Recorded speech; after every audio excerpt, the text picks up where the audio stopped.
In sports, the Giants lose to San Fran. The Nets play Philly. The Knicks play the Bulls. 55 degrees, mostly cloudy skies in Midtown. When's news time, 641. Let's get you where you need to go. Patty Bendina. Thanks, Stephanie. Well, if you're heading out of the Bronx, there's some big problems on the Bronx River Parkway southbound. Very, very heavy, solid, merging onto the Whitestone Bridge. The Throg's Neck, I would say take that as an alternate, but there is some light volume going across the bridge. And then merging onto the Cross Island southbound, there's some really heavy traffic. Heading northbound on the Cross Island, there's an accident just before the Throg's Neck Bridge that has traffic backing up. And then in Queens, the Clearview southbound, bumper to bumper from Northern Boulevard to the LIE. You're also going to find the Whitestone Expressway northbound heading up towards the Cross Island, very, very heavy as well. On the LIE, both directions, right around Woodhaven Boulevard over to the Grand Central Parkway, you're going to find very crowded traffic. Then again, some construction delays right around the Clearview. In Brooklyn, the Gowanus eastbound solid from Prospect onto the BQE eastbound, and then westbound BQE from Flushing Ave to Atlantic Ave. And here's what you need to know about the bridges and tunnels. 60 minutes in at the George. Cross Bronx still backed up westbound from Castle Hill Road over towards the bridge. Lincoln and Holland Tunnel just about 20 to 25 minutes in and 10 out. Patty Bendina, 1010 wins on 92.3 FM. Early voting in New York City's mayoral race just wrapped up about an hour and a half ago. It's time for a change. Early voting is the way to go. It's very expensive right now. It got too expensive. I think we've kind of lost our freedom of speech. New Yorkers there telling Wins their unfiltered opinions. Meanwhile, the candidates can be spotted around the city with their supporters getting out those last-minute messages. Zohran Mamdani, for example, spent Saturday night at clubs before hitting churches in the morning. The race tightening, Mamdani swinging hard. He rallied supporters in Harlem today, telling them now is no time to slow down. Canvassers for Zohran Mamdani are pushing hard in Harlem. A final sprint to Election Day. We all got a lot of work to do. Volunteer Adeline Manzir says the fight feels personal. So this is a chance to, do something positive for this city. Mamdani fired up his volunteers here at A. Philip Randolph Square, energizing them and reminding them what he stands for. I will be the mayor that stands up for our sanctuary city policies, that stands up for every single New Yorker's right to live in this city. Canvasser Kathleen O'Brien can't wait to hit the streets. One, he's such an inspiring candidate. She says turnout decides everything. Darius Ramsey's 1010 wins at 92.3 FM in Harlem. Independent candidate Andrew Cuomo appeared on Fox Sunday Morning Futures with Maria Bartiromo and spoke about working with President Trump if he becomes mayor. President Trump is from New York. I think he cares about New York. And I think he would be open to a cooperative path. And speaking at the rally in Brighton Beach to reclaim New York City, GOP candidate Curtis Sliwa says he'd be keeping Police Commissioner Jessica Tisch on board at the NYPD if he becomes mayor. She stabilized the police department. One thing, if she were to choose to remain, that would be good for the city, but she would run the police department. He and Zohran Mamdani agree on that point. For the latest numbers, as of yesterday, or rather as of today, the turnout for early voting across all 5 boroughs is at more than 735,000. Let's go across the river. Today also marked the last day of early voting in the race for New Jersey governor. The candidates, according to polling from Atlas Intel, shows both Democrat Mikey Sherrill and Republican Jack Ciattarelli in a dead heat. Ciattarelli on ABC's This Week. This is very different from 2021. I'm not running against an incumbent, and there's a lot less indifference this time around, not only inside New Jersey, but around the country. Sherrill on the same program. I'm going to take on Donald Trump when it comes to our economy here in New Jersey. On Saturday, former President Obama stumped for Sherrill in Newark. Ciattarelli criticized the move. While the government shutdown drags on, long lines at food banks highlight the growing necessity for food assistance. Food banks around the country are seeing increased demand as people look to replace federal food benefits that were cut off. Joseph Bretler volunteers at a church food pantry in the Bronx. It's real bad now. It's so much people, it goes all the way around the block. The Department of Agriculture, which manages SNAP, planned to withhold payments starting Saturday until 2 federal judges ordered them to use contingency funds to cover the program. It's unclear when the beneficiary cards will be reloaded. The safety net serves more than 12% of Americans, around 42 million people. I'm Jennifer King. The Trump administration is looking at a noon deadline tomorrow to update a federal judge who ruled late last week that the Agriculture Department has to disperse SNAP funding. This is poised to become the longest government shutdown in history. If a resolution to reopen the government is not reached by Tuesday night, it will eclipse the 35-day shutdown that stretched from December 2018 into January 2019 during Trump's first term. Staffing shortages due to this government shutdown means the FAA is limiting arrivals at Newark Liberty International Airport to just 20 planes per hour today. Right now, there are 393 delays at Newark and 120 cancellations. Officials say the staffing shortages are part of a wider strain on the nation's air traffic system. Of course, again, hit hard by that ongoing federal government shutdown. Average delays around 2 hours, some flights delayed by more than 3 hours. The FAA said the slowdown could escalate into a full ground stop if staffing issues persist.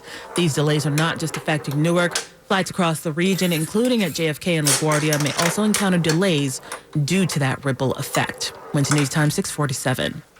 Marathon Sunday has come and gone here in the city. Every one of these runners has a story. And if you needed a boost to get off the couch and start exercising yourself, listen to Natalie Hall from the UK. She is part of the marathon's Team Inspire and said running has saved her life. In physical ways and mental ways, I'm a stage 4 cancer patient. I've got stage 4 breast cancer in my bones and my liver, but movement is my medicine and it really keeps me going, and I love running, and I'm so excited to be in New York and the best marathon in the world. And the New York crowd will make her feel like a celebrity.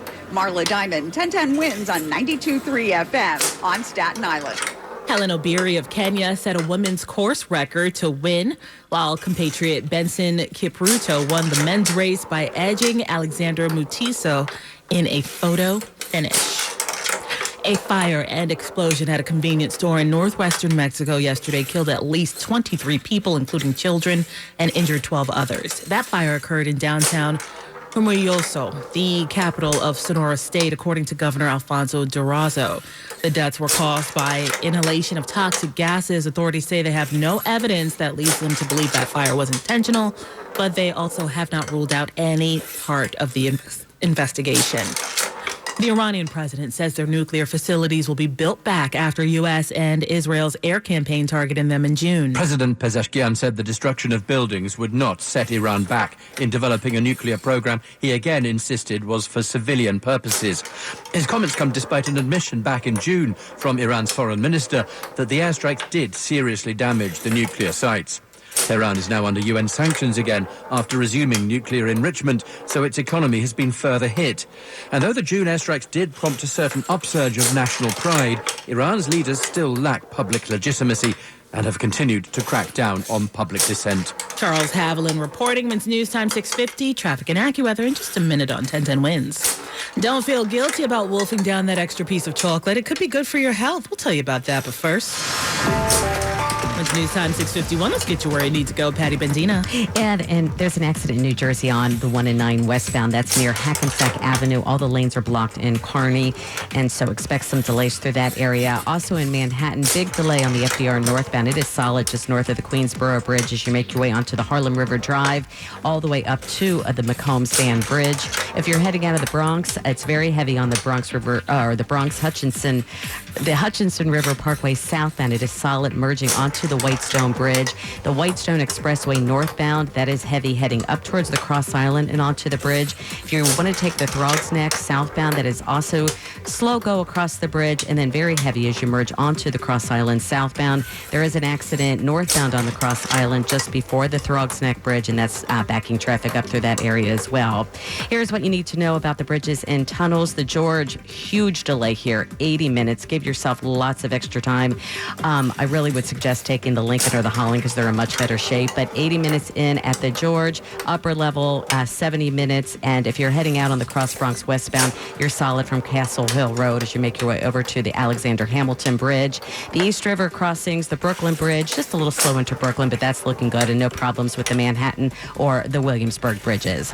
Patty Bendina, 1010 Wins on 92.3 FM. Now your official 1010 Wins AccuWeather forecast from meteorologist Matt Betts. Got out the door here for tonight, turning out partly cloudy, falling down to a low of 50 degrees tomorrow. Any early sun will give way to clouds, We are watching for a shower or two into the afternoon and early evening. Certainly not a washout. Best chance for rain will be east of the city. In fact, even some periods of steadier rain across eastern Long Island. High of 60 degrees. Into Tuesday, breezy, lots of sun, a high of 61. And a mix of clouds and sun for Wednesday, breezy, a high of 63. Right now, it's 55 degrees in Central Park with a relative humidity of 58%. Repeating, the current temperature is 55, falling down to 50 tonight in Midtown. I'm Mackie weather meteorologist Matt Benz on New York's weather station, 1010 Winds on 92.3 FM. If you've still got some Halloween candy left over, maybe munch on a bit of dark chocolate to improve your mind. A new study finds eating flavanol-rich foods like dark chocolate or berries may boost memory performance by synchronizing stress hormones with the brain's natural window for locking in new info. Scientists at Japan's Shibuya Institute of Technology discovered the bitter astringent compounds in cocoa trigger a precisely timed release of noradrenaline in the hippocampus, that part of your brain that converts short-term memories into lasting ones. Mice that consumed flavanols 1 hour before a memory test showed a 30% improvement in recognizing new objects compared to those given just plain water.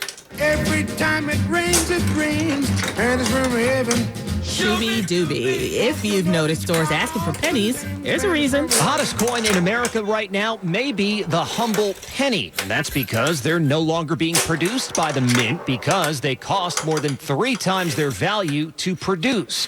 So some restaurants and stores are changing their policies. McDonald's is rounding transactions to the nearest nickel. LaRonda Darby works at a Quick Trip in Dallas. People are pretty chill. If you tell them, hey, there's a penny shortage because you can't make pennies out of the air, so people are pretty understanding. Some other retailers say this is costing them money because cashiers are rounding down. Brian Clark, ABC News.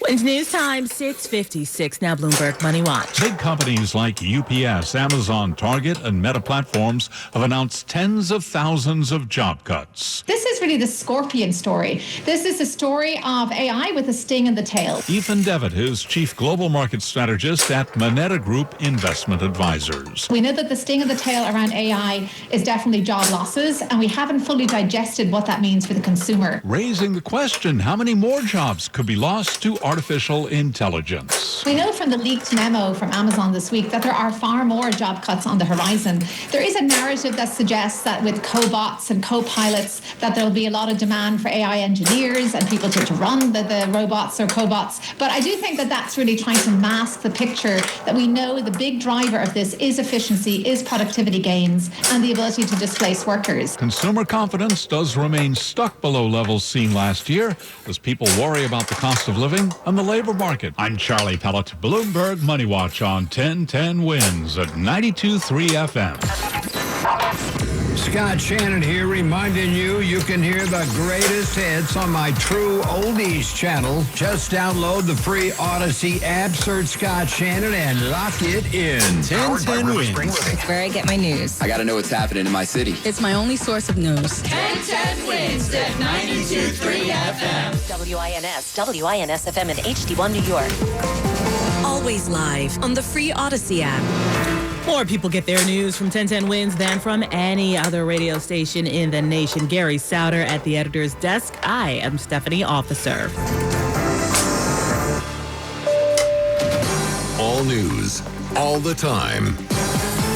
This is 1010 Winds at 92.3 FM, New York. Good evening. It's 55 degrees at 7 o'clock. I'm Suzanne Colucci, and here's what's happening. Early voting is over. The Board of Elections says over 735,000 New Yorkers cast ballots in the race for mayor, setting a new record as the candidates, like Democratic frontrunner Zoran Mamdani, stay on message to get more support. The issue is not what language Americans are speaking at the dinner table. It's that they can't afford to put food on it. Over 50,000 runners had a perfect day to head through all the boroughs for the New York City Marathon.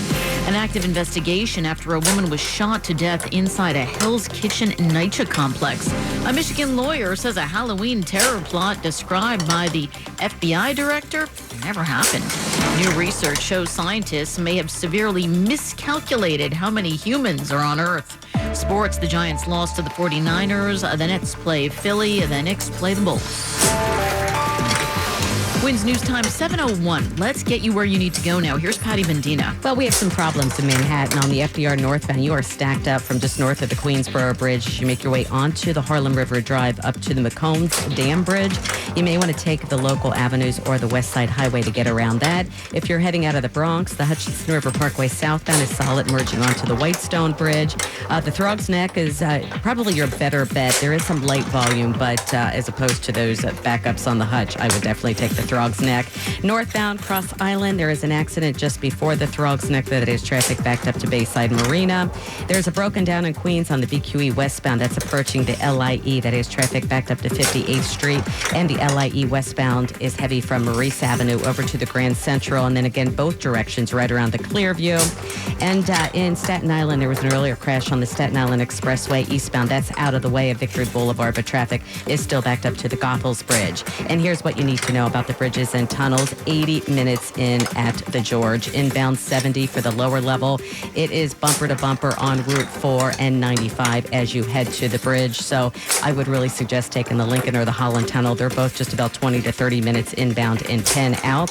The Bronx River Parkway southbound, that has you hitting the brakes from right around East Fordham Road down to the Cross Bronx, and the Cross Bronx westbound delayed from Castle Hill Road over to the Alexander Hamilton Bridge.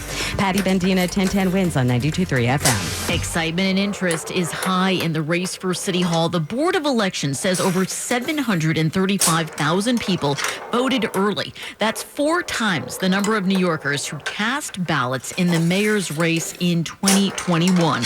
More proof at an endless polling site in Hell's Kitchen, where the lines went on and on today. Voters flooded the early polling site here on West 55th, where the line snaked up 10th Avenue and wrapped onto 56th.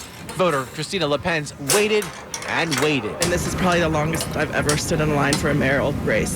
Brandon Gillis says it's important for him to vote in every election. Being a person of color, just knowing the history of not being able to vote, or those who were like me before, it's really important for me to show up. The wait was nearly an hour in the final stretch. Sheree Rashid here is racing the clock. Do you think you'll make it in by 5? I think we will. The wait moved slow. The excitement moved fast. Darius Radzi is 1010 WINS at 92.3 FM in Hell's Kitchen. Independent candidate Andrew Cuomo met with voters at 2 churches in the Bronx and made an appearance on Fox News, telling host Maria Bartiromo how he'll interact with President Trump if he becomes mayor. Most people assume, well, the Democratic mayor is going to fight with a Republican president. I don't necessarily assume that's true. Republican nominee Curtis Sliwa was also on Fox News, and that appearance got a little heated when he accused the hosts of backing Andrew Cuomo when they grilled Sliwa on his low polling numbers. You're acting like you're supporting Andrew